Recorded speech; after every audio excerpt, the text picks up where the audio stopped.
Hey Phil, it's Kevin. I'm going to try to make this as short as possible, but we actually worked on a lot of things in our last lesson. And the first being, one, you're a little bit too long. You added some movement. I wanted to show you an example of where I want you to get in your backswing and your position at the top. So if you look at the left, here's Joe Hardy. I put the plane lines there.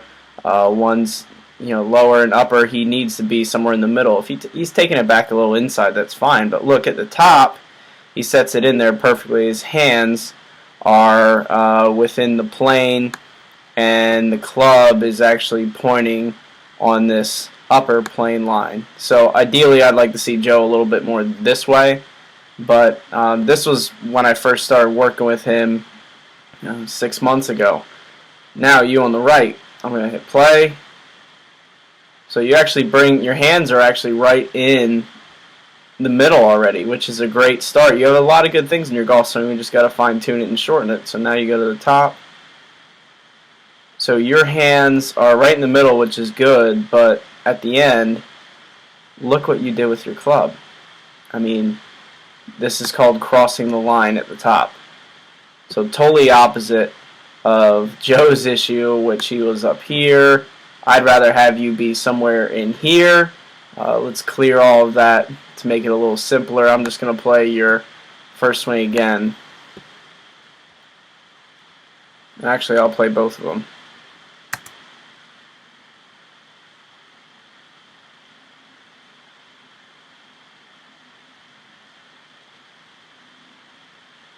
So I was more concerned about your position at the top there, okay?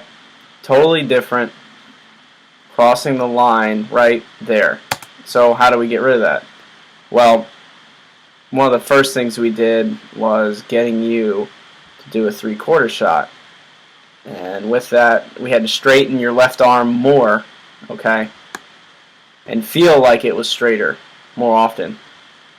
So that was the first thing we talked about. Here's one of your first attempts at a three-quarter shot. What a great position. I mean, your left arm is straight and you're short because I made you hit from 100 yards. I made you hit a 7-iron. And this is all about getting the impact properly. So when you do this, your hands are a little less active. You like to, because you're so wristy at the top normally, like, let me get you to another swing. Here's a three-quarter swing on the left side. Normally, look, if you're a little wristy at the top, here's your first attempt at a three-quarter swing. I mean, what looks better? You've seen enough golfers and you've seen enough pros on TV. You look at the right side, you're like, well, I have a better chance to hit the ball because I'm not adding all these levers with my wrist and so forth. So on the left, watch how flippy you get through impact. And now on the right, look how much better it is. So the difference alone is this angle right here.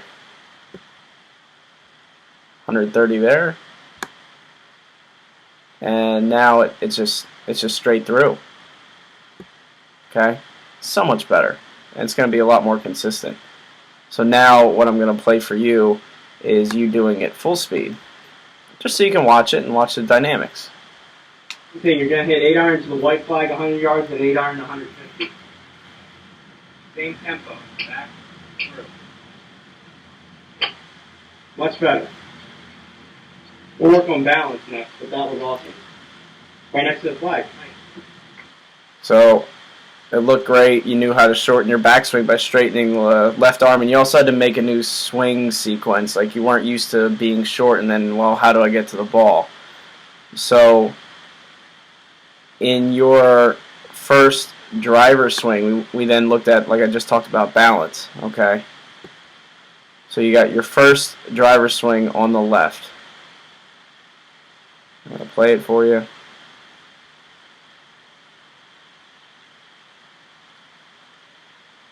All I'm really concerned about is how you balance on the left leg. Look, you already straightened your arm a little bit better than before. But as you can see, I'm going to point this out to you. during this swing, right after impact, watch your foot just slide out of position. This isn't bad. This is just what your body can do. It's what your body can accomplish. So you got to set it with foot flare, what we talked about. It's a lack of internal hip rotation on the left side. So this is what we talked about at the end of the lesson with your driver, just to improve it quickly, along with straightening your left arm to get to impact more consistently. You need to flare out your left foot so you can stand on it better and balance longer. Here it is in full speed. Watch your left foot. Or you flare your left foot even more. Good. Now you can turn and rotate and balance on it. So yeah, did it still move? Sure. I mean, we didn't get enough time to really work on that part at the end of the lesson. You did make some better swings where you could stand on that left leg and not turn it out, but with your swing right now, you need to shorten it, set the wrist at the top without the extra hinge, and you'll be able to stand a lot better when you flare your left foot. So a lot of good things went on during this lesson. This video is going to just help you realize what makes it so much easier to hit the ball with a shorter swing and being able to balance on your left